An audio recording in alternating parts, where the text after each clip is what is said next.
Hello there, I'm Colonel Failure and this is Train Fever. So, when we were here last time, we were fighting with track. There's a first, that almost never happens. Specifically, we were fighting to try and get this tunnel here, this one, coming out of Woking, connected successfully to Kirkham. Now, that went off without a hitch on a single track, but trying to get double track, it simply wouldn't happen. I've had a bit of a fiddle while you've been away, and no, it doesn't work. So I think what we're talking about here is a single train running that line. That's okay, we can do that in a kind of shuttle fashion, and it shouldn't upset anybody. But what I've done is I've also set the other line there, as you can probably see already. I've had this one head up to Barrow-in-Furness. So we're, this kind of spoke idea is already happening. Now, the landscape is, of course, bearing the scars of several abortive attempts, but fundamentally, it's kind of working. And actually, more to the point, I'm getting more and more kind of disheartened at the standard of building that we've got going on. Track is now going, with money no object, track is now going all over the place. And that's something that I could really do with fixing soon, I suppose. But I'm going to stick with the grand project, which is we'll get every town on the map connected up, and then we will go to every town and we will tidy it up. And hopefully the upshot of that should be a nicely profitable, nicely beautiful, nicely effective kind of network. That's the plan. That's what we're doing. So first off, I've got a couple of not even set them up as lines. Got a couple of newly connected towns that actually don't have any services running to them. Only 17 oil. Well, that could be better, couldn't it? How many goods have we got waiting here? 11. Yet another mediocre goods line. Oh well. Mediocre goods lines is the way this game wants to roll. So here's our Barrow line. Yeah, it's a little bit up and down, but needs must. The landscape here is, it's quite punishing if you wanted to do a kind of a fairly straight route.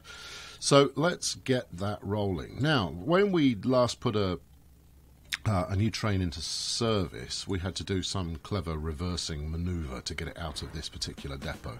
So rather than go through the same rigmarole again, I think what I'll probably do is add another depot somewhere. And it would benefit being close to Woking. The other question is, do I have enough points coming into Woking to actually set stuff on either side? So this track crosses over nicely, and this one does, but is there a kind of a route between the two? It doesn't look like there is. Oh no, there's one. Okay, so we could possibly put a depot here somewhere. I don't get me wrong. I've got depots all over the place. There's nothing to force me to use this particular route. But you know what? I think this would probably be a sensible idea, given that Woking is kind of the centre of our attention at the moment. So let's make this a relatively scenic area depot here, out by the river. There we go. Happy as you like. Right. Okay. So first new route is going to be a straightforward shuttle from Woking to where did I say? Barrow-in-Furness. That's the fella. Right. New line. Don't need you open now. So we'll go Woking Grand Central, love it, out to Barrow. Come on, there you go. Right, very straightforward. This is the Woking-Barrow Express. Right, smashing. Good, that's that sorted. And then let's go buy a train to stick on it. You see, you put down a new depot and immediately you can't find it. Where did I go? Here we are, it's over here. Right there.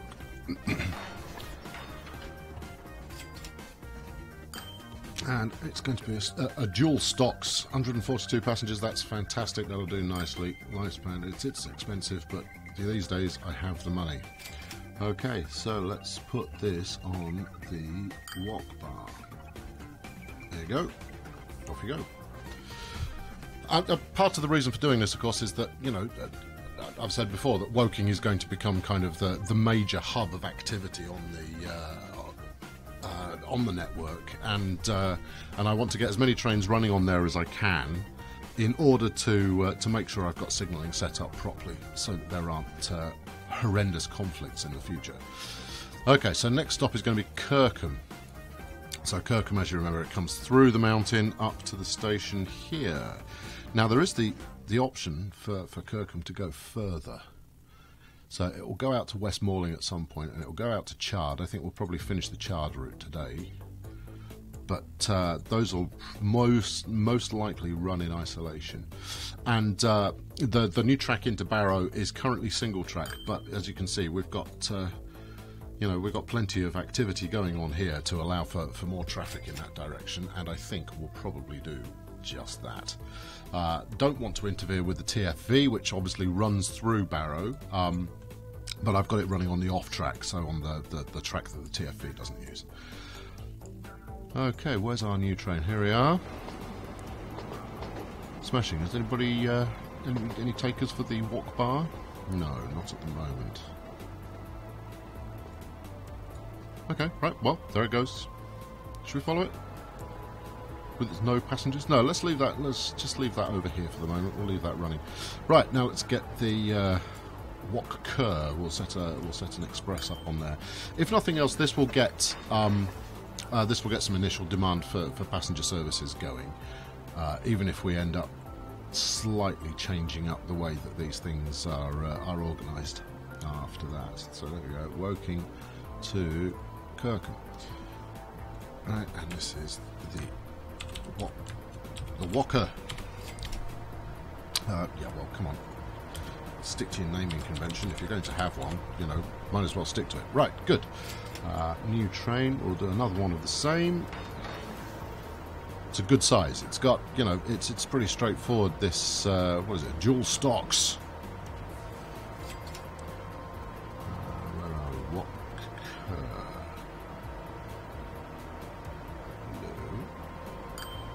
Interesting. Oh, there it is, right at the bottom.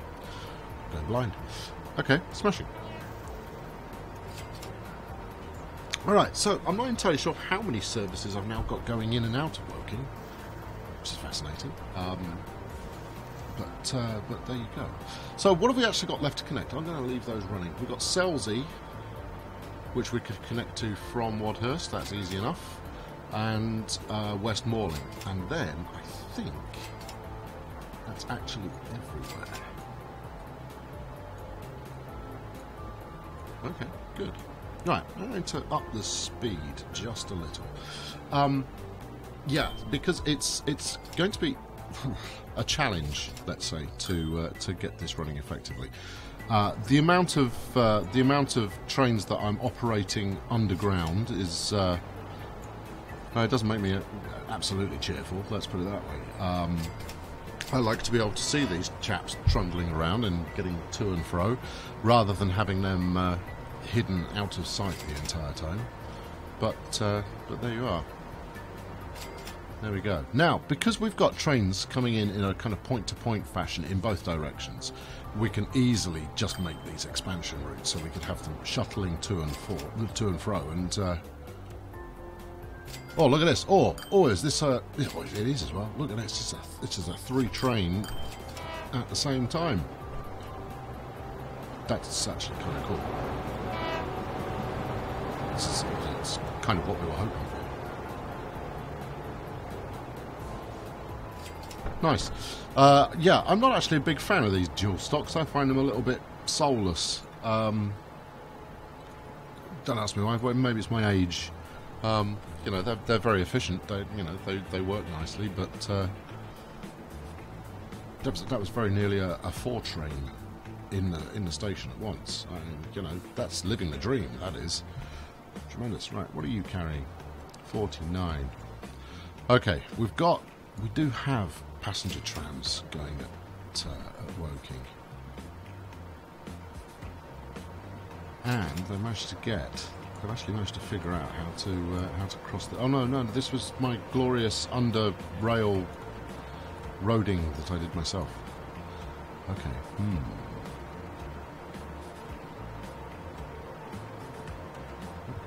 Okay, right. Sorry, distracted. Right, onwards. Let's just have a quick look at the oil train. 20. Yeah, it's still not spectacular though, is it? Right, so we are going to be running a deficit at the moment, largely because of the... I mean, look at this. The amount of expansion that we've done, and then the number of unprofitable services that I've put in is going to be playing havoc with our balance. So I'm going to run this ever so briefly, just to see if we can pull round a profitable year. I'm pretty confident we can, and certainly as these new routes pick up in terms of popularity, then we shouldn't have any worries with that regard. So what have we got? This new train here that's running the Woking-Barrow. We're now up to 9 passengers, which is it's better. Hold on, there's the Woking.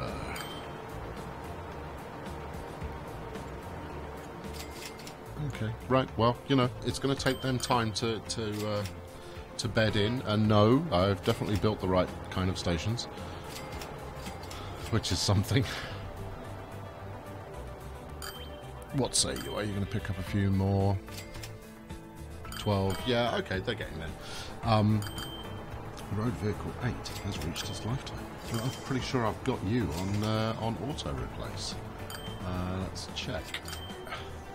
Oh, I haven't got you on auto replace. All right, well let's rectify that now. Probably what's happened here is I had it set to, yes, I've had it set to a different kind of to a bendy bus, and then the bendy bus has gone out of service, which is a little disappointing. It would be nice to have the ability to decree for yourself what vehicles are used, even if they are out of date. After all, the only reason Fast and Furious 2 has reached its life, that's the TFV. Okay, right, now I ought to go follow that to see if it's filling up on passengers, because if it's not, I'll replace it with something that isn't quite as big. Any more for any more trains bleeding into the bus lines? That's unhelpful. Never mind. Ripon Circle needs to change that as well. There we go. Come on. My gosh, what a lot of dialogues are open. There we go. Good. Thank you. Right, TFV. Where is it? Railroad. There we go. Let's go follow. Right, 193 of 256 passengers. Well, that's good. I like that. As such, it's probably doing us good bucks. In fact, I don't doubt that it's doing us good bucks. Still hasn't quite managed to find the way to get to max speed, but you know what? It's coming up on max profitability, and I'll live with that. Let's just have a quick look. Where are we? Yeah, it's saying 500,000 for this year, but let's see exactly what happens when it comes in with this, pushing 200 passengers on board.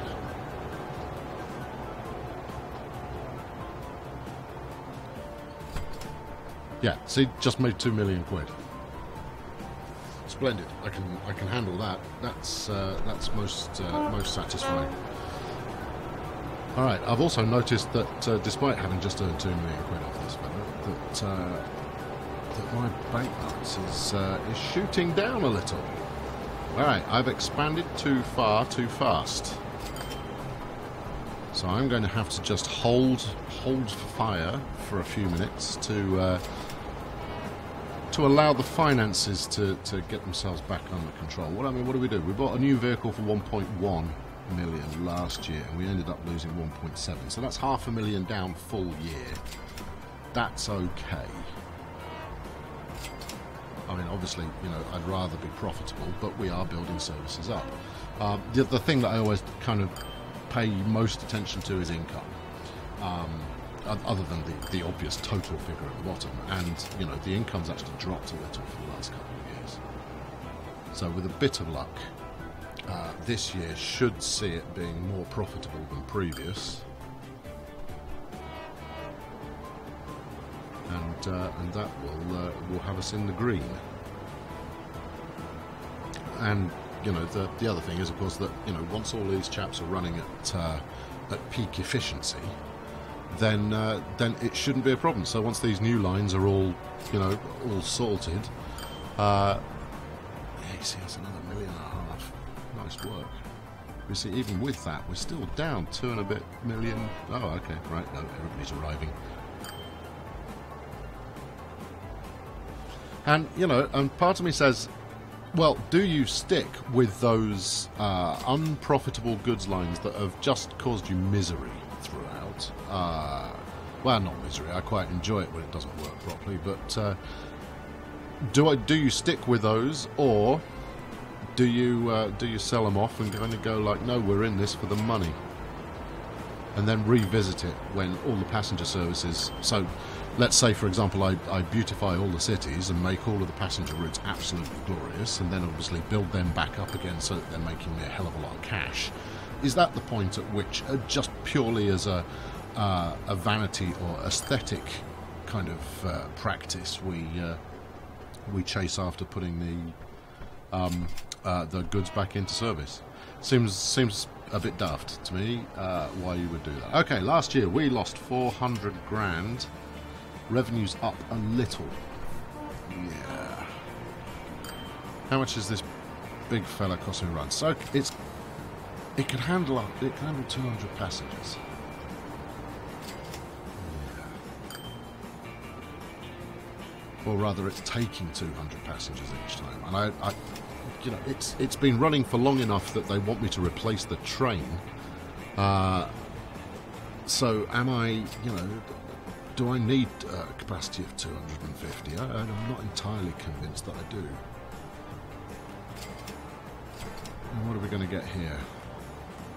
I mean, it's earning at every stop, but you know, having slightly lower capacity might actually be a route to greater profitability. Train 10 now up to 30 passengers on board. Okay. And I think what we want to be seeing here is an income, kind of an annual income of around 30 million.